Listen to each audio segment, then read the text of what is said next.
प्यारे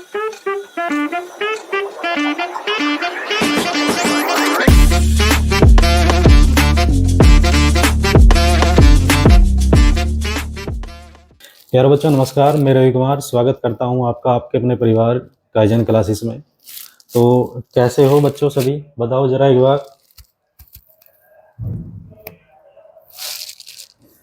सब बढ़िया हो? चलो मस्त हो सब? हाँ मस्त हो सब, है ना। चलो तो प्यारे बच्चों आज आपकी शुरुआत की पहली क्लास होगी और हिंदी की हमारी पहली क्लास होगी। तो सभी बड़े बेहतरीन तरीके से और ज़बरदस्त तरीके से हम हिंदी की शुरुआत करेंगे। तो प्यारे बच्चों हिंदी हो सकता है कुछ बच्चे ऐसे भी हो जो सीबीएसई बोर्ड से हो, जिनका हाथ थोड़ा हिंदी में तंग हो, लेकिन आपको घबराने की बिल्कुल भी ज़रूरत नहीं है आप, क्योंकि अब आप हिंदी से बिल्कुल अस्वस्थ हो जाना, क्योंकि अब आप हिंदी संपूर्ण हिंदी पढ़ोगे और बड़े ही बेहतरीन तरीके से हिंदी पढ़ेंगे मेरे दोस्त। तो कोई भी विषय शुरू करने से पहले आप थोड़ा जान लो कि आप हिंदी में पढ़ोगे क्या क्या, है ना। कौन कौन से टॉपिक आप पढ़ोगे और कैसे आप हिंदी को पढ़ोगे मेरे दोस्त। तो हिंदी की शुरुआत करते हैं मेरे दोस्त।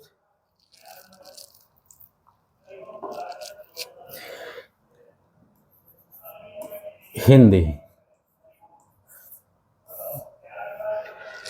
तो कौन कौन से टॉपिक होंगे और कैसे कैसे आप हिंदी को पढ़ोगे, थोड़ा वो समझ लो मेरे दोस्त। पहले देखो, हिंदी को हम 3 पार्ट में डिवाइड करके पढ़ेंगे मेरे दोस्त। कितने पार्ट में डिवाइड करोगे? हिंदी को हम 3 पार्ट में डिवाइड करेंगे। जो पहला भाग होगा आपका खंड क्या, और दूसरा जो होगा मेरे दोस्त खंड ख, और तीसरा जो भाग होगा मेरे दोस्त वो होगा आपका खंड ज्ञ। तो ये 3 भाग में बांट दिया हमने हिंदी को, खंड क्या, खंड ख और खंड ज्ञ मेरे दोस्त। खंड ख के अंदर आप क्या पढ़ोगे? खंड क्या, तो इसमें आपका व्याकरण वाला भाग आ जाएगा, व्याकरण। और खंड ख में आप क्या पढ़ोगे मेरे दोस्त? इसमें आपका शब्द और वाक्य आ जाएगा। और खंड घ में हमारा खंड ज्ञ, इसमें हमारा हिंदी साहित्य। जो भी आपका हिंदी साहित्य है वो सारा आपका इसमें आएगा मेरे दोस्त, हिंदी साहित्य। व्याकरण के अंदर क्या क्या पढ़ोगे आप? तो व्याकरण के अंदर सबसे पहले वर्णमाला पढ़ेंगे, वर्णमाला। और दूसरा हमारा संज्ञा, संज्ञा भी आप इसी पार्ट में पढ़ोगे, खंड क्या के अंदर। और तीसरा हमारा सर्वनाम भी आप इसी में पढ़ोगे, विशेषण भी आप इसी में पढ़ोगे,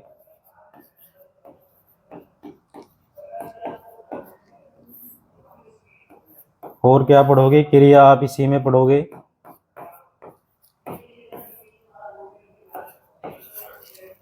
अव्यय आ जाएगा मेरा दोस्त इसी में, अव्यय, अव्यय भी आप वर्णमाला में पढ़ोगे। एक हमारा समास आ जाएगा, समास भी आप इसी में पढ़ोगे।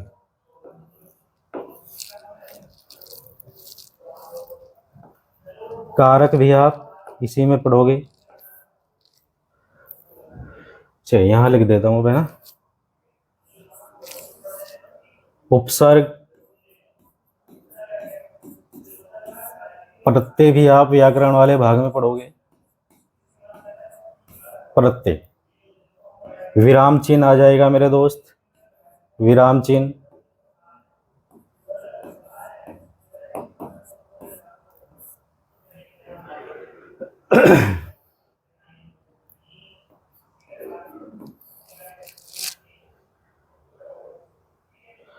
और शब्द खंड ख के अंदर शब्द और वाक्य, उसमें आपका वाक्य आ जाएगा।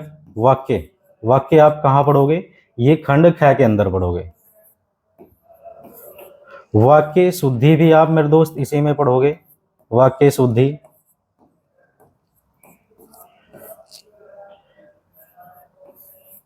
वाक्य शुद्ध, वाक्य हो जाएगा मेरे दोस्त, वाक्य शुद्धि हो जाएगा। और आपका तत्सम तद्भव भी आप इसी में पढ़ोगे।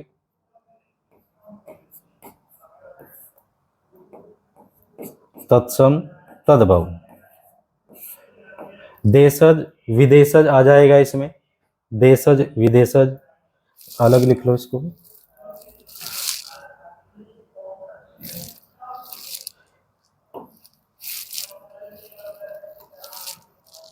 देशज विदेशज,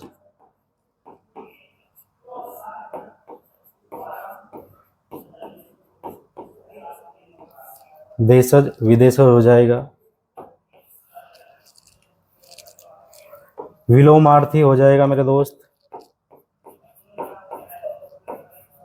विलोमार्थी, पर्यायवाची आ जाएंगे। पर्यायवाची,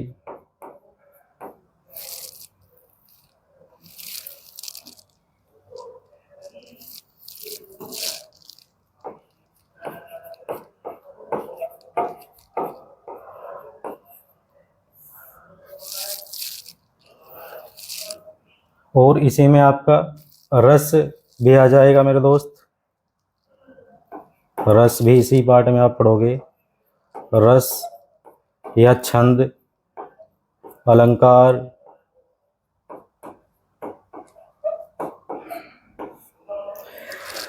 ठीक है मेरे दोस्त। तो रस हुआ, छंद हुआ, अलंकार हुआ, ये सब अनेकार्थी शब्द आ जाएंगे। अनेकार्थी, अनेकार्थी,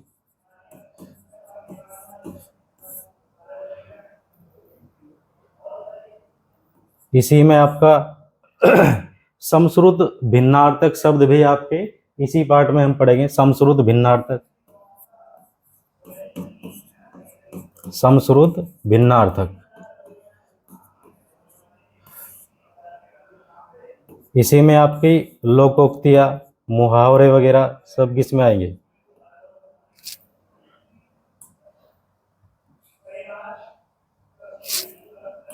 लोकोक्तियां,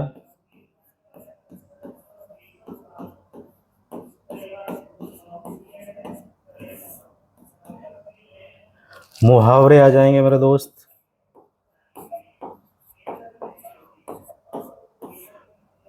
हिंदी साहित्य में आप क्या पढ़ोगे? हिंदी साहित्य का इतिहास और विकास। हिंदी साहित्य का इतिहास और विकास, हिंदी साहित्य का इतिहास और विकास।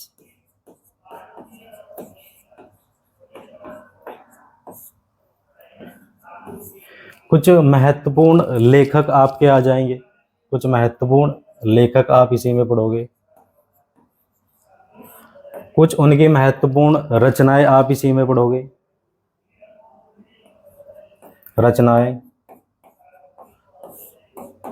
कुछ महत्वपूर्ण पंक्तियां आप इसी में पढ़ोगे। कुछ महत्वपूर्ण पंक्तियां, कुछ महत्वपूर्ण जो पुरस्कार आपके हिंदी साहित्य के अंदर, वो भी आप इसमें हिंदी साहित्य के अंदर पढ़ोगे। महत्वपूर्ण पुरस्कार,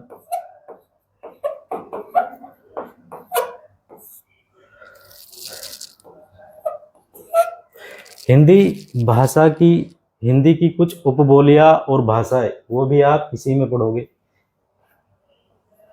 हिंदी की उपभाषाएं, उपभाषाएं वह बोलियां।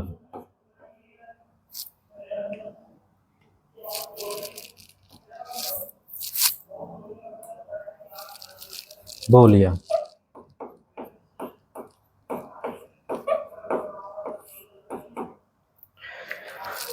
ठीक है मेरे दोस्त, तो जो भी आपका था ये मेन सिलेबस, जो भी आपका टॉपिक याद था वो लिख दिया गया। और ये बिल्कुल मत सोचना मेरे दोस्त कि जो यहाँ लिखा हुआ नहीं है वो आपको करा नहीं जाएगा, है ना, क्योंकि संपूर्ण हिंदी की बात है तो हम संपूर्ण हिंदी पढ़ेंगे। हो सकता है कि कुछ टॉपिक आपके लिखे नहीं गए हो, लेकिन आप ये बिल्कुल आश्वस्त रहना कि वो आपको मेरे दोस्त कराया जाएगा, है ना। तो बड़े ही बेहतरीन तरीके से और ज़बरदस्त तरीके से हिंदी की आज शुरुआत हो चुकी है मेरे दोस्त। और आप भी मेरे साथ बिल्कुल हाथ से हाथ मिला के चलना, और बड़े ही बेहतरीन तरीके से हम इसको पढ़ने वाले हैं। ठीक है मेरे दोस्त। तो शुरुआत करते हैं मेरे दोस्त अध्याय फर्स्ट से। शुरुआत करेंगे आपकी अध्याय फर्स्ट हमारा वर्णमाला से। तो डाल लेना अध्याय फर्स्ट, अध्याय फर्स्ट वर्णमाला।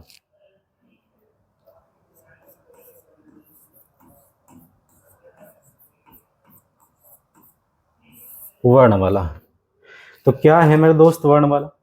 सबसे पहले तो आपका परीक्षा में यहीं से भी क्वेश्चन बन जाता है कि वर्णमाला क्या है ना। तो एक छोटी सी परिभाषा लिख लेना मेरे दोस्त वर्णमाला की परिभाषा। वर्णों के व्यवस्थित समूह को, वर्णों के व्यवस्थित समूह को वर्णमाला कहते हैं। वर्णमाला कहते हैं।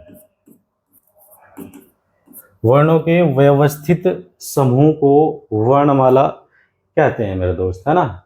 ये भी आपके एग्जाम में बहुत बार बन चुका कि वर्णमाला के वर्णों के व्यवस्थित समूह को क्या कहते हैं। तो ध्यान रखना मेरे दोस्त, वर्णों के व्यवस्थित समूह को क्या बोलते हैं? वर्णमाला बोलते हैं। और कभी कभी वो आपको क्या बोलता है कि लिपि चिन्हों के क्रमबद्ध समूह को। तो ये बिल्कुल मत घबराना अगर आपसे ये पूछ लिया जाए कि लिपि चिन्हों के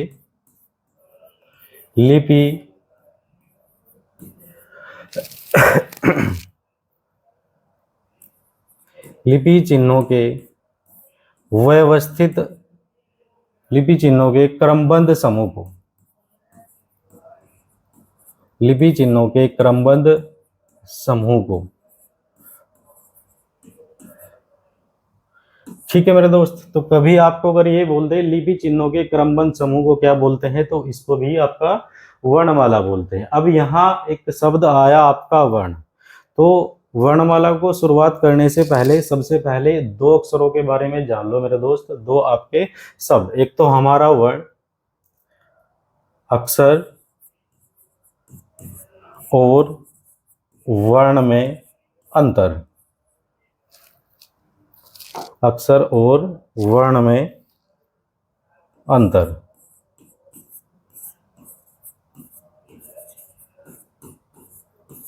अक्षर और वर्ण में अंतर।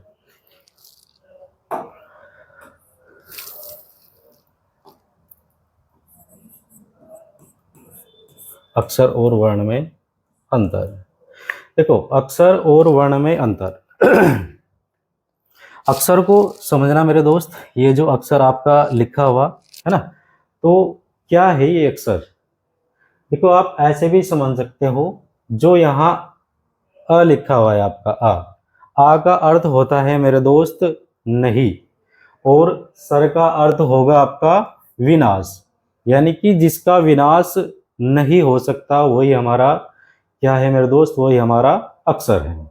या आप ऐसे भी समझ सकते हो, जैसे आप ऐसे समझना, जैसे मैं ये जो भी कुछ मैं यहाँ से बोल रहा हूँ वो कहाँ गया है मेरे दोस्त? आप समझ सकते हो जो भी कुछ यहाँ से मैं बोल रहा हूँ वो कहाँ गया। तो आप कहोगे सर जो कुछ भी एनीथिंग कुछ भी मैं बोल दूं क ख ग घ, तो जो भी मैं बोल रहा हूं वो कहा गया, आप कहोगे कि कुछ तो हमने सुना और कुछ इधर उधर गया। तो जो भी इधर से बोल रहा हूं वो कुछ तो आपने सुना, या अगर आपकी जगह कोई और होता और भी कोई बैठे हुए होते तो वे भी उसको सुनते। तो कुछ आपने सुना और कुछ इधर उधर चला गया। तो इससे एक बड़ी बेहतरीन सी परिभाषा निकल के आती है कि जो ध्वनि मुख से निकलकर आकाश में व्याप्त हो जाए। आप बोल सकते हो ऐसा, जो ध्वनि जो ध्वनि मुख से निकलकर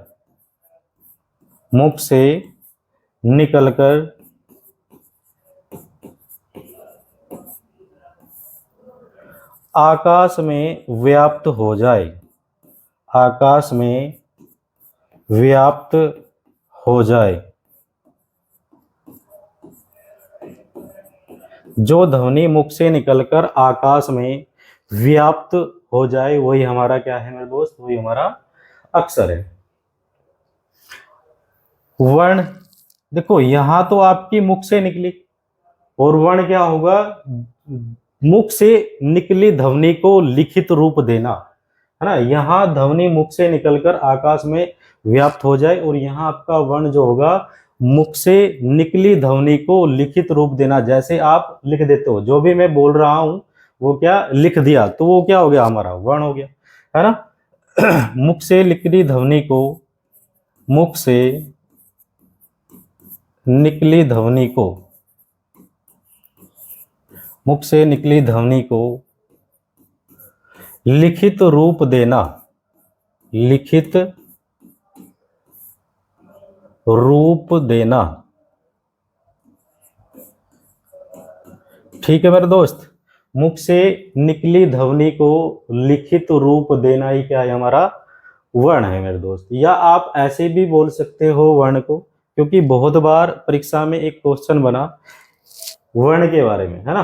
तो वर्ण के बारे में आप ये भी लिख सकते हो,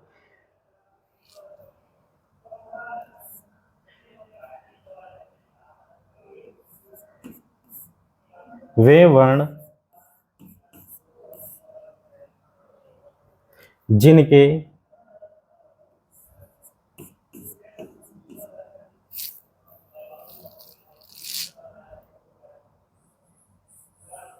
या ऐसे मत लिखो, आप ऐसे लिखना मेरे दोस्त, जिसके जिसके और खंड या टुकड़े, खंड या टुकड़े नहीं किए जा सकते, नहीं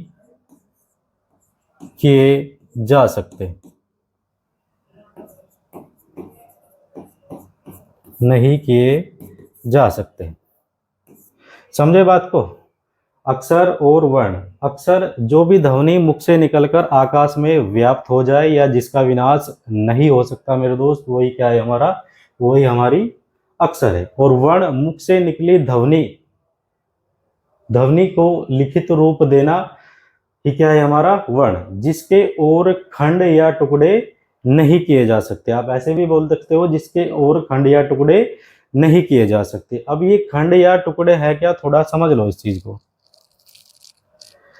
जैसे अगर मैं एक शब्द लिखता हूं यहां कमल, जैसे मैंने एक शब्द लिखा आपका कमल, क्या इसके मैं टुकड़े कर सकता हूं? हाँ कर सकता हूं, बिल्कुल मेरे दोस्त, है ना। इसके मैं टुकड़े कर सकता हूं। जैसे क मैंने अलग लिख दिया, और माँ अलग लिख दिया, और ल हमारा अलग लिख दिया। क्या अभी भी इसके और टुकड़े कर सकते हैं? हाँ बिल्कुल कर सकते हैं। क और क के नीचे जैसे ही आप हलंत लगाओगे, इसको क्या बोलते हैं मेरे दोस्त, हलंत, तो इससे आपका स्वर बाहर हो जाएगा अ। ठीक, जैसे ही आप म और यहां से आपका अ, ल और हमारा अ, तो अब इससे ज्यादा आप टुकड़े नहीं कर सकते मेरे दोस्त। ठीक, तो ये ही क्या है हमारे, यही हमारे वर्ण है, इससे ज्यादा आप टुकड़े नहीं कर सकते। ठीक है मेरे दोस्त, ये वर्ण है हमारा, और वर्ण से ही मिलके आपका क्या बना मेरे दोस्त, अक्षर बना, और अक्षर से ही फिर मिलके क्या बना मेरे दोस्त, ये आपका पूरा शब्द बना। तो आप ऐसे भी समझ सकते हो उनको। ठीक है मेरे दोस्त। चलो तो फिर बढ़ते हैं अब आगे, है ना। तो समझ चुके होंगे आप अक्षर और वर्ण को।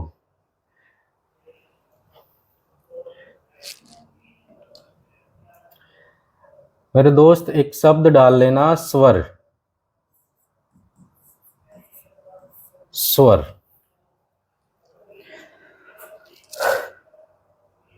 स्वर।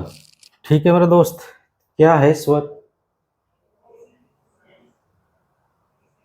या अगर मैं कहूं आपकी कुल वर्णमाला में कितने वर्ण हैं मेरे दोस्त, है ना, क्योंकि टॉपिक हमारा क्या है, वर्णमाला, और मैं आपसे बोल दूं कि वर्णमाला में हमारे कितने वर्ण हैं, तो आप क्या कहोगे कि गुरुदेव वर्ण तो हमारे 52 है ना, क्या कहोगे आप, वर्ण हमारे 52। कहूं कि कुल वर्ण, तो वर्णमाला में कुल वर्ण कितने होंगे मेरे दोस्त, 52।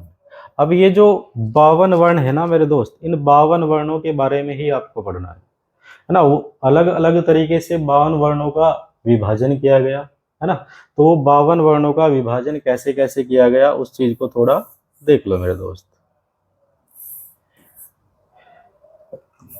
11, 33, 4, 2, 33, 11, 44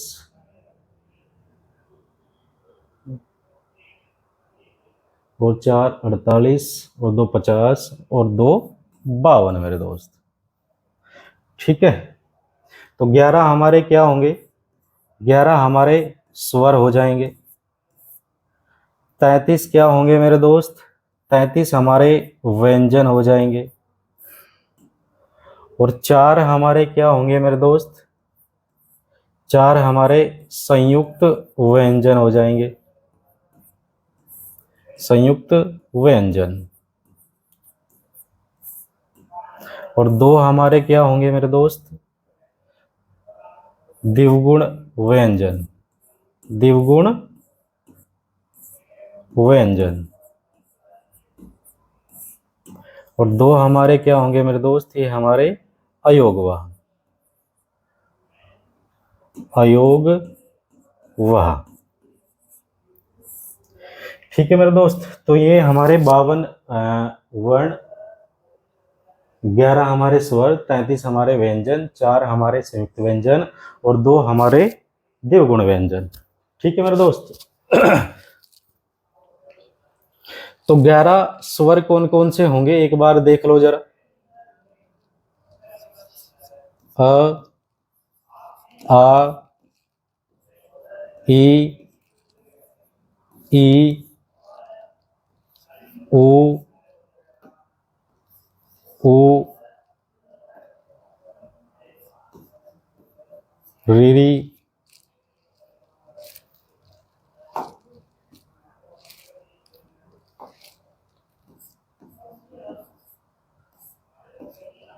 ए, ऐ, ओ,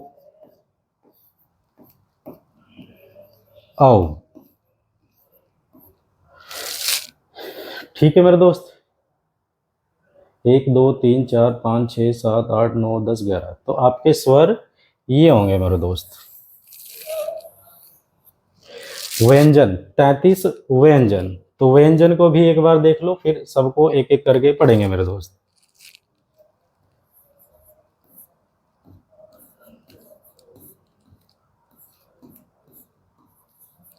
क, ख, ग, घ,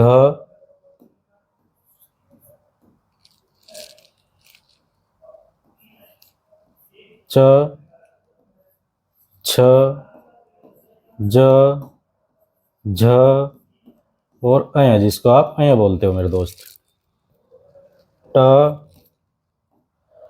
ठ, ड, ढ और अण।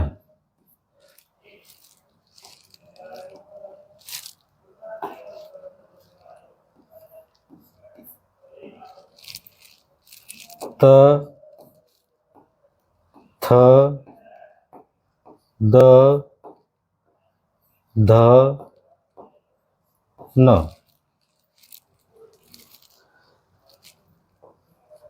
प, फ, ब, भ, म। तो कितने हुए मेरे दोस्त? य, र, ल, व,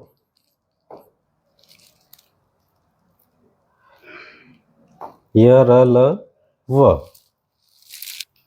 ठीक है दोस्त।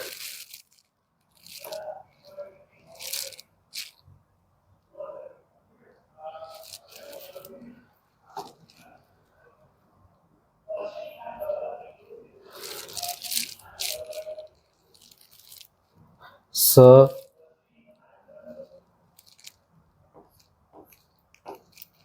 स,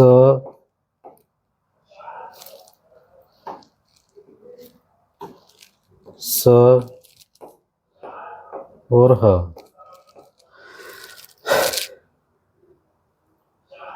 35। और संयुक्त व्यंजन मेरे दोस्त, छ, त्र, क्य और आपका सर। देखो संयुक्त व्यंजन इनको इसलिए बोलते हैं क्योंकि ये संयुक्त व्यंजन दो व्यंजनों से मिलके बना हुआ है मेरे दोस्त, है ना। इसीलिए इनको संयुक्त व्यंजन बोलते हैं। जैसे अगर छ की बात करूं तो ये किससे मिलके बना हुआ? क, हलंत और स से मेरे दोस्त। ठीक है। और इसकी बात करी जाए अगर त्र की, त और र से, ज और अय से, और ये वाला जो व्यंजन है आपका स्र, स और र से। ठीक है मेरे दोस्त। तो जो दो व्यंजनों से मिलके बने उन्हीं को क्या बोलते हैं? संयुक्त व्यंजन बोलते हैं। देवगुण में कौन से? देखो ये जो आपके व्यंजन है ना मेरे दोस्त, इनके ये हलंत जरूरी होगा लगाना, क्योंकि जब हलंत लगा हुआ होगा वो ही उनका क्या होगा मेरे दोस्त? वो ही उनका वास्तविक व्यंजन होगा, मतलब वास्तविक रूप होगा उनका। ठीक है मेरे दोस्त। ये व्यंजन का अब वास्तविक रूप है ना। चलो द्विगुण व्यंजन ड और ढ, अयोग वहां में आपके अंग और अह। समझे बात को? तो ये हमारे स्वर थे, ये हमारे व्यंजन, ये हमारे संयुक्त व्यंजन, ये हमारे द्विगुण और ये हमारे अयोग हुआ। ठीक है मेरे दोस्त। तो इनको अलग अलग से आपने देख लिया। अब इनको एक एक करके पढ़ेंगे मेरे दोस्त। तो सबसे पहले डाल लेना स्वर। स्वर,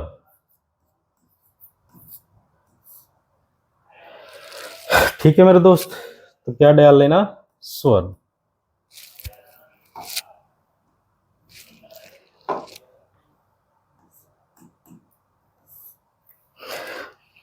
तो क्या है स्वर मेरे दोस्त? थोड़ी परिभाषा एक बार जान लो इसकी, लिख लेना परिभाषा। परिभाषा,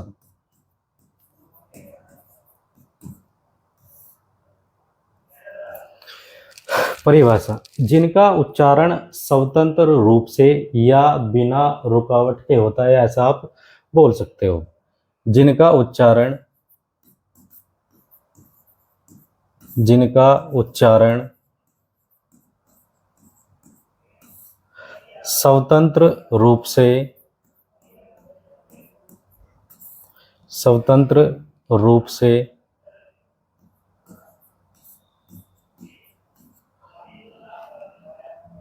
या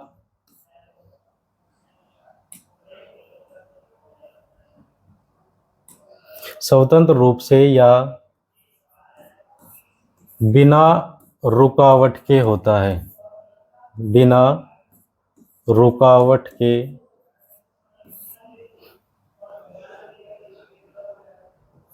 बिना रुकावट के होता है। ठीक है मेरे दोस्त, जिनका उच्चारण स्वतंत्र रूप से या बिना रुकावट के होता है उन्हें क्या बोलते हैं? उन्हें स्वर कहते हैं, उन्हें स्वर कहते हैं। देखो आप खुद भी, स्वर कितने थे हमारे? 11। आप खुद प्रैक्टिकल भी एक बार करके देख सकते हो कि आप ए का उच्चारण करो तो आप बोल सकते हो ए बिल्कुल स्वतंत्र है, आप एक ही झटके में बिना रुकावट में कि आप उच्चारण कर सकते हो ए आ ई। तो एक झटके में जिनका उच्चारण हो जाए वही हमारे क्या है मेरे दोस्त? वही हमारे स्वर है। जैसे आपके, जैसे ए आ ई आदि। ठीक है मेरे दोस्त, जिनका उच्चारण स्वतंत्र रूप से या बिना रुकावट के होता है उन्हीं को क्या बोलते हैं? उन्हीं को स्वर बोलते हैं। या एक झटके में आप जिनका उच्चारण कर दो वही हमारे क्या है? वही हमारे स्वर है। तो इसमें लिख लेना, इनकी संख्या, इनकी संख्या 11 होती है, इनकी संख्या 11 होती है। देखो जब आप स्वरों को पढ़ोगे और इनका वर्गीकरण करोगे तो जब भी, क्योंकि एग्जाम में ये क्वेश्चन बहुत बार बना कि स्वरों की संख्या है कितनी, तो वहां स्वरों की संख्या आपकी कितनी है? 11 होगी मेरे दोस्त। कभी भी एग्जाम में जब भी क्वेश्चन बना तो स्वरों की संख्या आप 11 ही बताना है। ठीक, वैसे अगर आपसे ये पूछ लिया जाए कुल स्वरों की संख्या, तो कुल हमारे टोटल जितने भी है वे तो हमारे 11 स्वर होंगे। हालांकि उच्चारित रूप से फिर अलग तरीके से बांट दिया गया कि उच्चारण की दृष्टि से कितने प्रकार के होंगे, है ना, तो वो किसी ने 10 बताया। लेकिन आप ध्यान रखना कि इनकी संख्या कितनी होगी? 11 होगी मेरे दोस्त। ठीक है,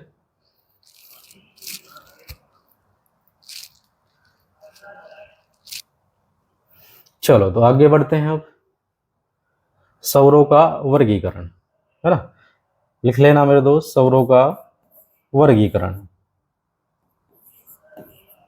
स्वरों का वर्गीकरण,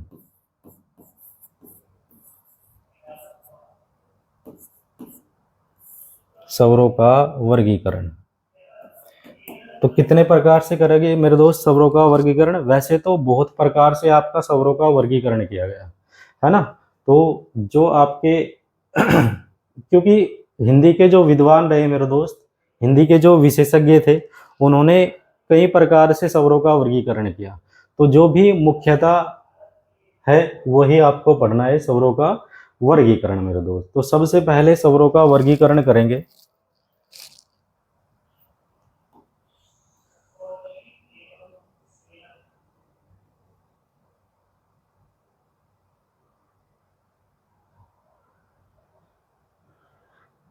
तो सबसे पहले करना मेरे दोस्त स्वरों का वर्गीकरण। मात्रा, मात्रा या मात्रा या समय के आधार पर, मात्रा या समय के आधार पर, के आधार पर स्वरों के प्रकार,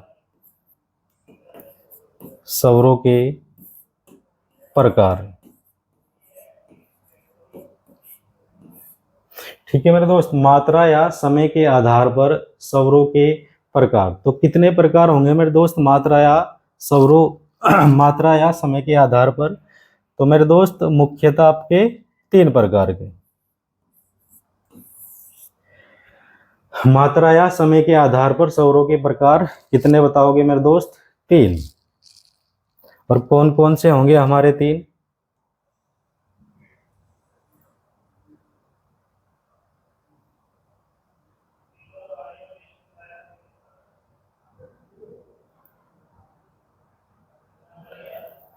मात्रा या समय के आधार पर स्वरों के प्रकार 3। तो पहला कौन सा होगा? पहला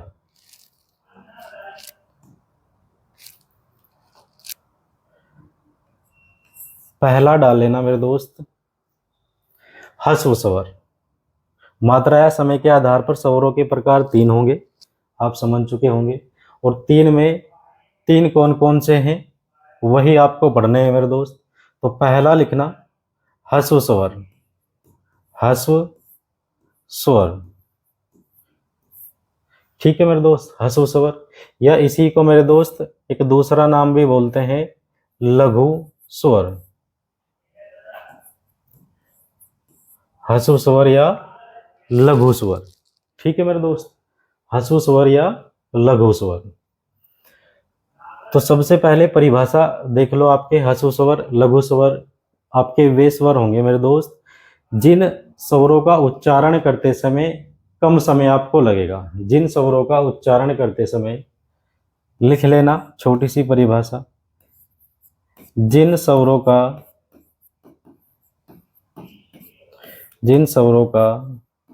उच्चारण करते समय, जिन स्वरों का उच्चारण करने में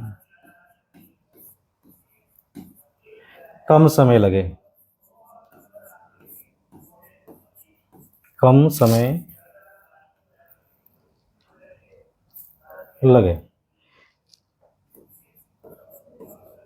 कम समय लगे। ठीक है मेरे दोस्त। तो ह्रस्व स्वर लघु स्वर कौन से होंगे? जिन स्वरों का उच्चारण करने में कम समय लगे। ठीक, इनकी संख्या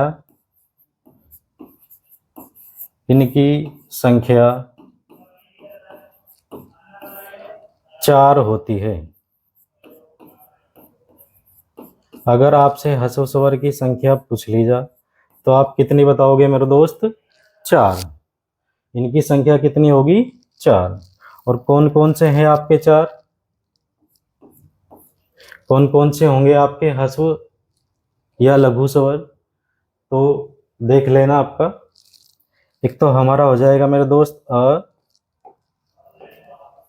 एक हो जाएगा ई,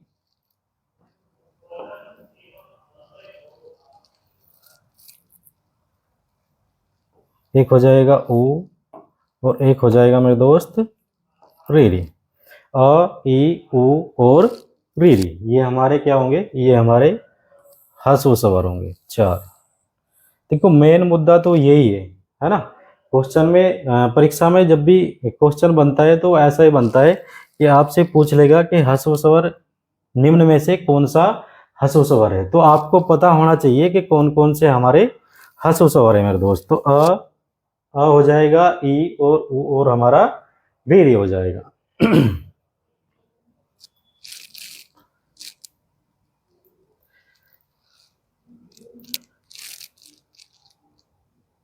अच्छा, इसी को मूल स्वर भी बोलते हैं मेरे दोस्त, ये आप लिख लेना ही।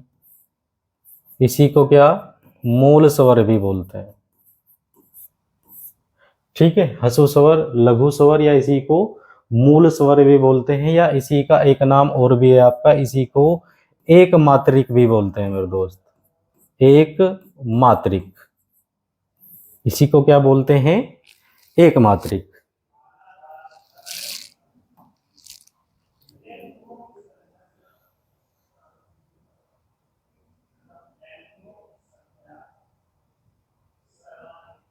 मात्रा या समय के आधार पर स्वरों के 3 प्रकार थे। एक प्रकार आपने समझ लिया, ह्रस्व स्वर या इसी को लघु स्वर या इसी को मूल स्वर या इसी को एक मात्रिक स्वर बोलते हैं मेरे दोस्त। तो क्या होगा? जिन स्वरों का उच्चारण करने में कम समय लगे, या जिन जिन स्वरों का उच्चारण करने में कम समय लगे। और इनकी संख्या कितनी बताओगे मेरे दोस्त? 4। इनकी संख्या कितनी होगी? 4 हो जाएगी मेरे दोस्त। चलो तो समझ चुके होगे आप हसु स्वर क्या है आपका।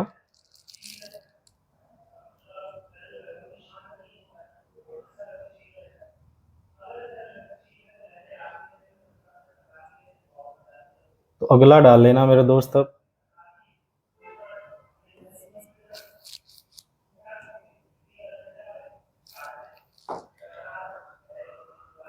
दूसरा प्रकार कौन सा होगा इसका, है ना। एक तो हस्व स्वर हुआ, उसी को लघु स्वर, मूल स्वर, एक मात्रिक बोलते हैं।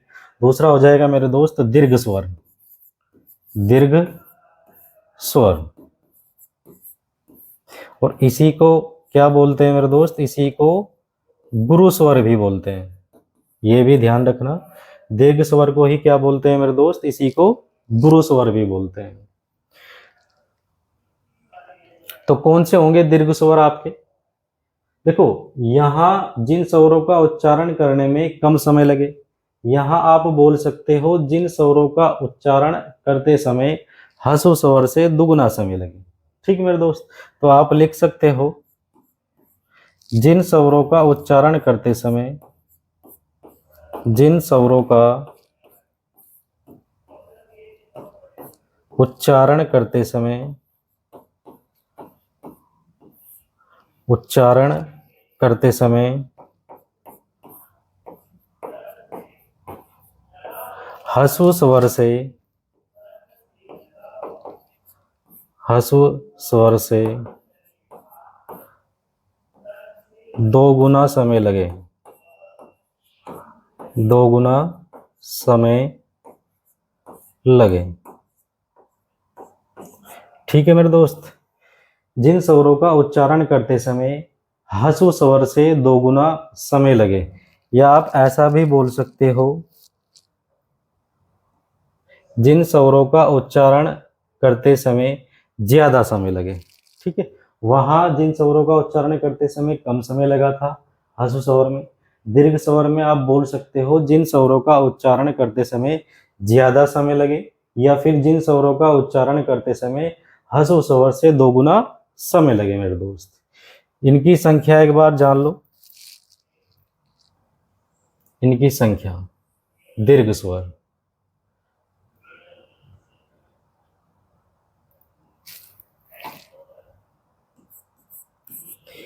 इनकी संख्या, इनकी संख्या 7 होती है। इनकी संख्या 7 होती है। ठीक है मेरे दोस्त, इनकी संख्या कितनी होगी, 7। अब कौन कौन से होंगे वो चीज देख लेना। देखो 11 स्वर थे हमारे, 11 हमारे स्वर थे, 4 उसमें से हसु स्वर हुए, और 7 जो बचे मेरे दोस्त वे क्या होंगे हमारे, वे हमारे दीर्घ स्वर होंगे। तो कौन कौन से हैं एक बार देखो जरा। आ हो जाएगा, और दीर्घ ई हो जाएगा, दीर्घ वाले हो जाएंगे इसमें, है ना। आ ई, दीर्घ ऊ, फिर रीरी हो जाएगा हमारा, ए हो जाएगा, आय हो जाएगा, ओ, और हमारा आओ मेरे दोस्त। ठीक है, 1 2 3 4 5 6 7 8, दोबारा लिख दिया कोई सा, हो रीरी नहीं आएगा मेरे दोस्त, है ना। ठीक है मेरे दोस्त, तो ये होंगे आ ई उ ए ऐ ओ औ। तो इनकी संख्या कितनी होगी मेरे दोस्त, 7 होगी। इनकी संख्या कितनी होगी, 7 हो जाएगी।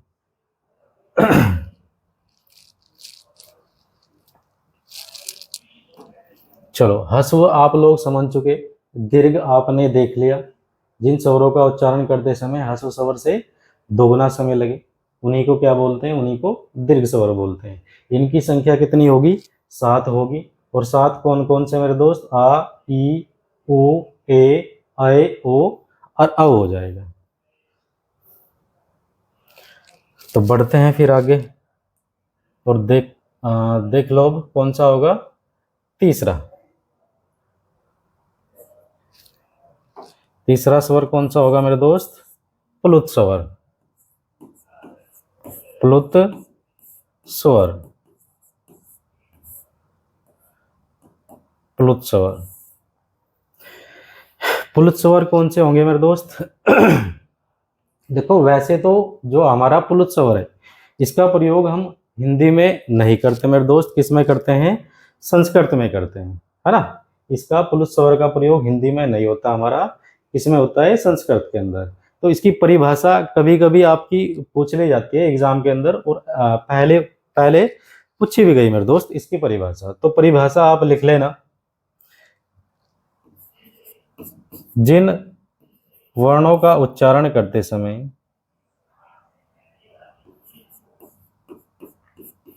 जिन वर्णों का उच्चारण करते समय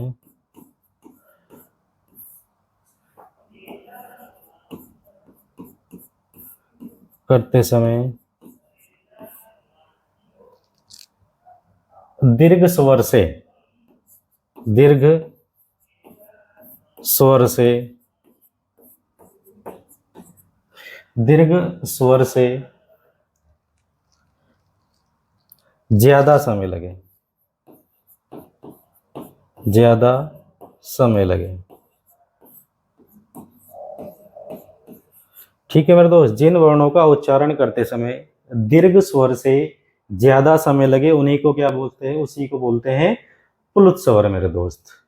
या कभी कभी वो एक परिभाषा आपको बोलता है कि आपको एक लाइन दे देगा कि किसी को पुकारने में किस स्वर का प्रयोग करते हैं, है ना। तो हमारा क्या होगा, प्लुत स्वर। यहाँ आपका दीर्घ स्वर से भी ज्यादा समय लगेगा। ठीक है मेरे दोस्त। या क्योंकि ये तो एक बार आया हुआ भी क्वेश्चन है कि किसी को पुकारने में किस स्वर का प्रयोग करते हैं, तो आप लिख सकते हो इसका प्रयोग कहाँ करते हैं, जब आपका कोई मित्र आपसे दूर खड़ा हुआ होगा।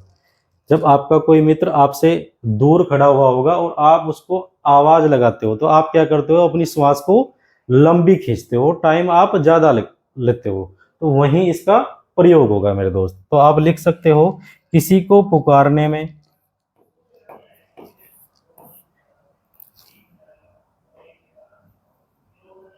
किसी को पुकारने में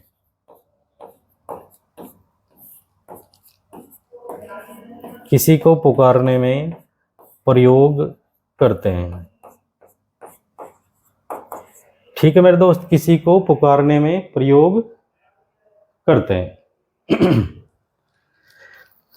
जैसे आपका कोई मित्र आपसे दूर खड़ा हुआ है ना, जैसे राम आप बोलते हो, है ना, राम। जैसे कोई आप मंत्रों का उच्चारण करते हो, तो मंत्रों का उच्चारण भी आप क्या करते हो, श्वास को लंबी खींचते हो। तो जब आप ज्यादा समय लोगे तो तब क्या होगा, आपका प्लुत स्वर होगा मेरे दोस्त, है ना। जैसे राम आप बोलते हो, राम, कोई आपसे दूर खड़ा हुआ तो आप उसको आवाज लगाओगे, पुकारोगे उसको, तो आप श्वास लंबी खींचोगे। जैसे ओम, तो आप इसको ऐसे बोलते हो। ठीक है मेरे दोस्त, ये इसका चिन्ह होता है आपका। चलो इतना ही आपको पूछेगा। वैसे संस्कृत में इसका प्रयोग करते हैं, हिंदी में इसका प्रयोग नहीं करते मेरे दोस्त। चलो, तो मात्रा या समय के आधार पर तीन प्रकार थे जो आपने समझे। एक ह्रस्व स्वर था, ह्रस्व स्वर।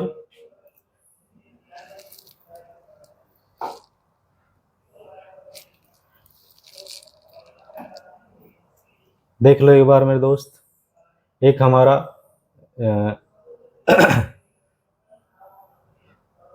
हाँ, मात्रा या समय के आधार पर स्वरों के तीन प्रकार थे। एक ह्रस्व स्वर, इसी को लघु स्वर या इसी को मूल स्वर भी मेरे दोस्त बोलते हैं, या इसी को एक मात्रिक भी बोलते हैं।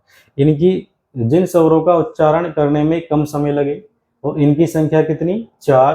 कौन कौन से, अ, ई, उ और री। और दूसरा हमारा क्या था, दीर्घ स्वर, या इसी को गुरु स्वर भी बोलते हैं।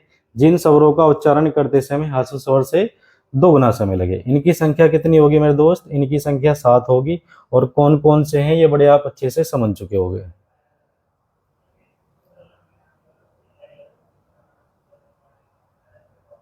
तो मात्रा या समय के आधार पर आपने स्वरों को समझ लिया मेरे दोस्त। अब अगला डाल लेना। अब आप लिखना मेरे दोस्त, जिह्वा। जिह्वा मतलब जीभ। जिह्वा या जीभ लिख सकते हो आप कुछ भी। जिह्वा जीभ के आधार पर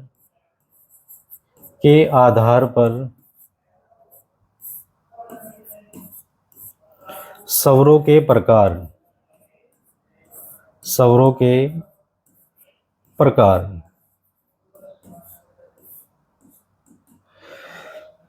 जिह्वा या जीभ बोल सकते हो के आधार पर स्वरों के प्रकार। तो कितने प्रकार होंगे मेरे दोस्त? 3 प्रकार होंगे। और 3 प्रकार कौन कौन से?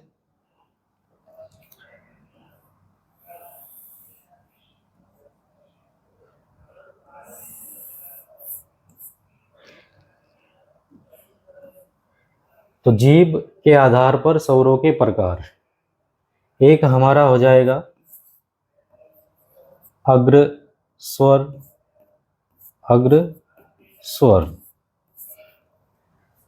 एक हमारा हो जाएगा मध्य स्वर।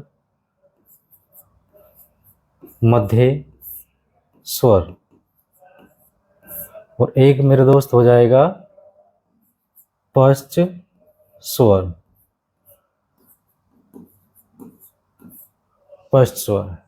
ये किसके आधार पे किया आपने? जिह्वा के आधार पर स्वरों का वर्गीकरण किया या प्रकार। तो कितने प्रकार? 3 प्रकार। कौन कौन से? अग्र स्वर, मध्य स्वर और हमारा पश्च स्वर। तो आप इन शब्दों से भी कुछ समझ रहे होंगे मेरे दोस्त। आप इन शब्दों से भी समझ रहे होंगे। देखो, जैसे उसने कहा अग्र स्वर। अग्र मतलब जो जीभ के अगले भाग से उच्चारित होगा, है ना मेरे दोस्त? जो जीभ के अगले भाग से उच्चारित होगा। और मध्य स्वर मतलब जो जीभ के मध्य भाग से उच्चारित होगा। और पश्च मतलब, पश्च का अर्थ होगा पिछला, यानी कि जो जीभ के पिछले भाग से उच्चारित होगा। तो आप लिख लेना,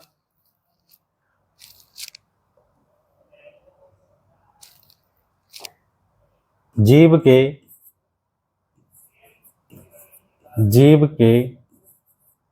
अगले भाग से उच्चारित,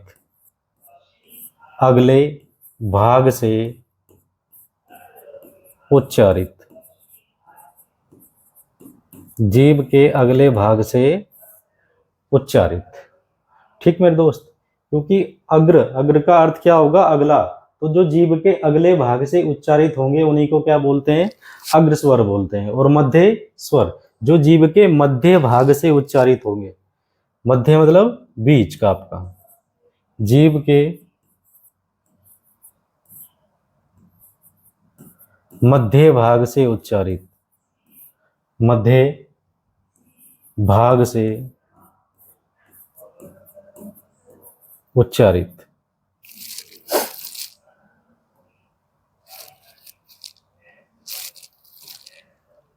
जीभ के मध्य भाग से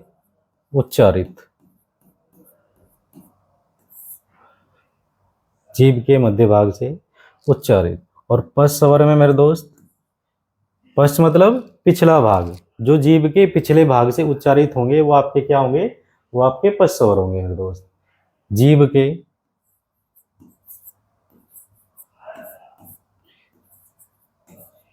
पिछले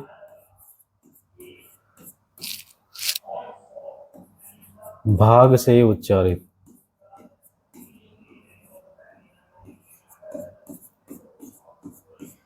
जीभ के पिछले भाग से उच्चारित।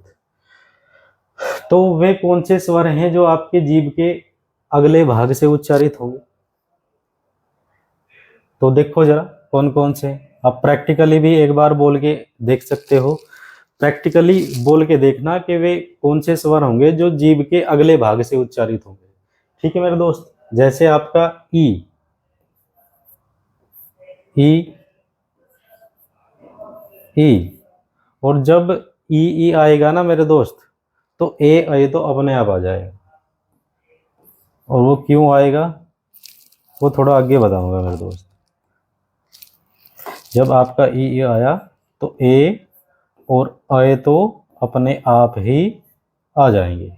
ठीक है, तो ई ए आए आपका कहाँ से उच्चारित होंगे? जीभ के अगले भाग से उच्चारित होंगे मेरे दोस्त। मध्य स्वर, मध्य स्वर में आपका एक ही स्वर आएगा और एक ही कौन सा होगा? अ। और जो बचे आपके वो कहाँ से उच्चारित होंगे? पृष्ठ भाग से, जीभ के पिछले भाग से। तो जो बचे आपके वो सारे पिछले भाग से। आ, ओ, दीर्घ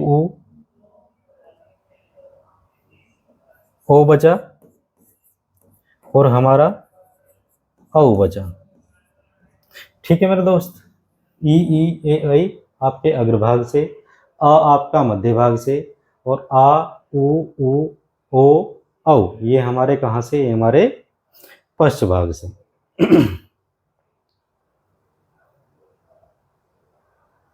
कोई दिक्कत किसी को? समझ गए बात को? ई ए हमारा अग्र भाग से होगा, आपका जीभ के अगले भाग से, और अ हमारा मध्य भाग से, और पस स्वर जो बचे आपके वो हमारे कहाँ से होंगे? पिछले भाग से जीभ के। ठीक है मेरे दोस्त,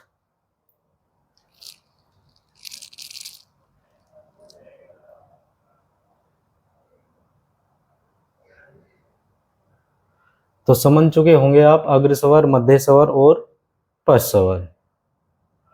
तो आगे बढ़ जाऊंगा अब दोस्त, चलो।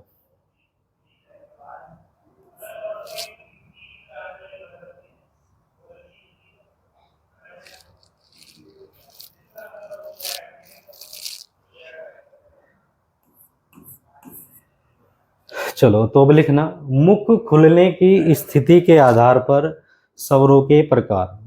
मुख खुलने की स्थिति के आधार पर, मुख खुलने की,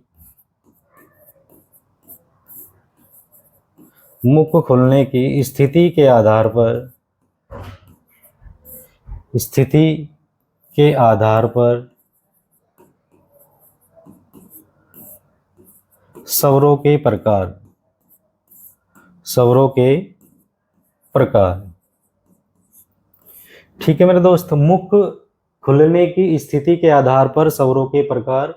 तो देख लो जरा एक बार कौन कौन से होंगे मुख खुलने की स्थिति। मुख खुलना मतलब किन स्वरों, जब आप स्वरों का उच्चारण करोगे तो आपका मुख कम खुलेगा या ज्यादा खुलेगा, उसके आधार पर स्वरों का वर्गीकरण प्रकार किया गया मेरे दोस्त। तो देखो जरा एक बार कौन कौन से होंगे।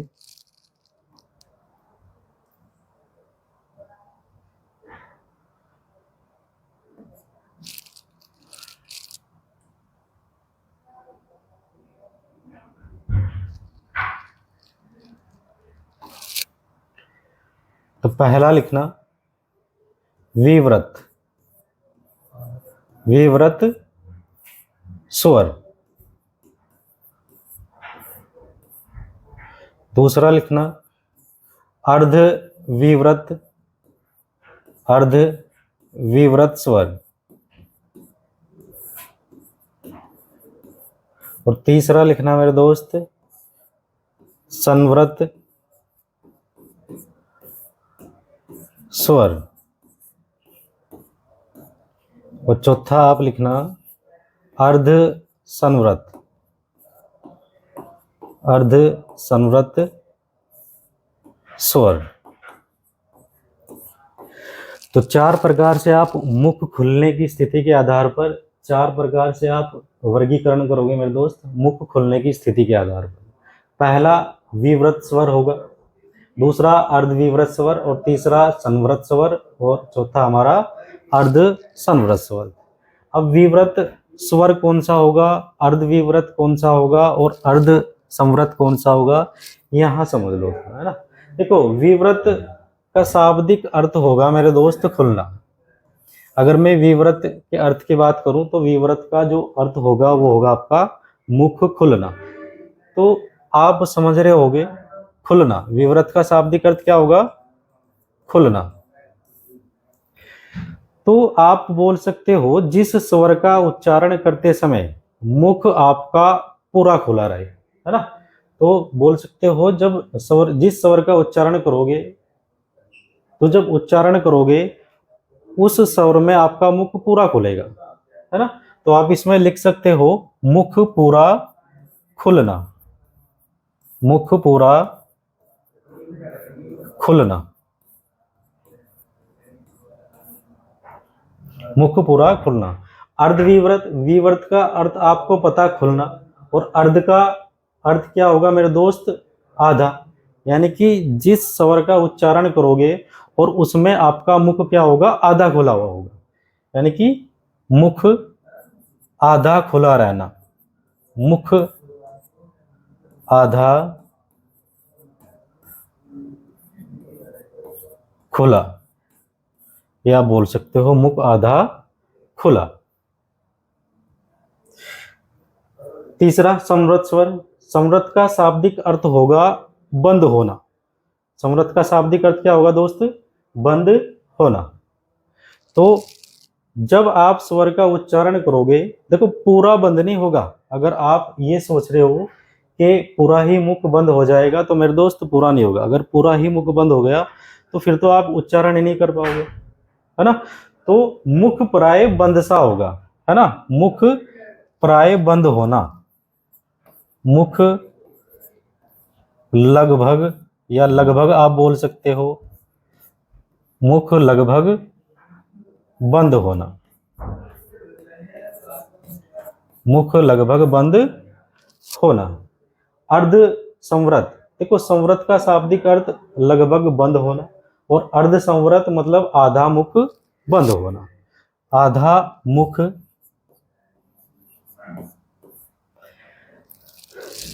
आधा मुख बंद होना, आधा मुख बंद होना। अब ये आप समझ चुके मेरे दोस्त।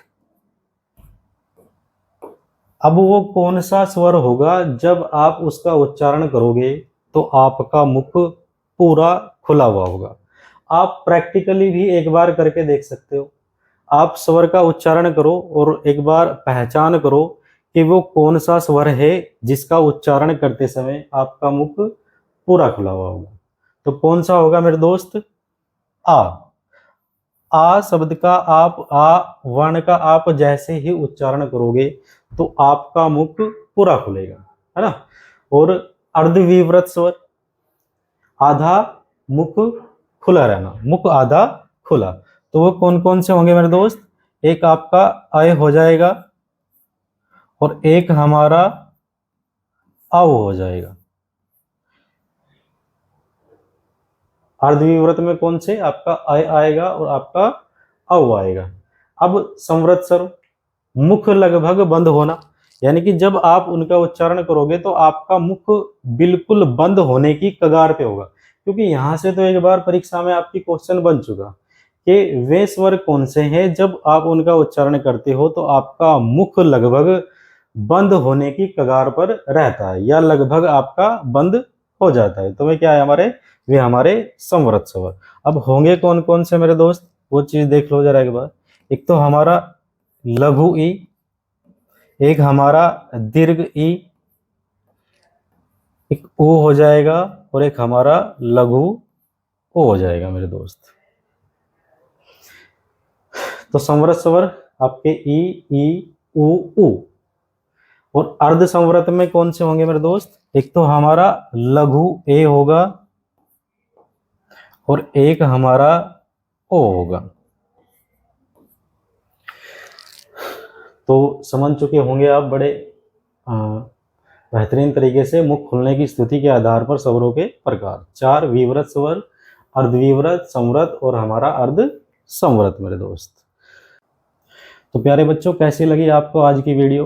आप कमेंट सेक्शन में भी बता सकते हैं। अगर आपका कोई डाउट हो तो वो भी आप कमेंट सेक्शन में बता सकते हैं। और अगली क्लास मेरे दोस्त, आपकी अगली क्लास लेंगे फिर अगले दिन, है ना? तो मिलते हैं मेरे दोस्त अगली क्लास में।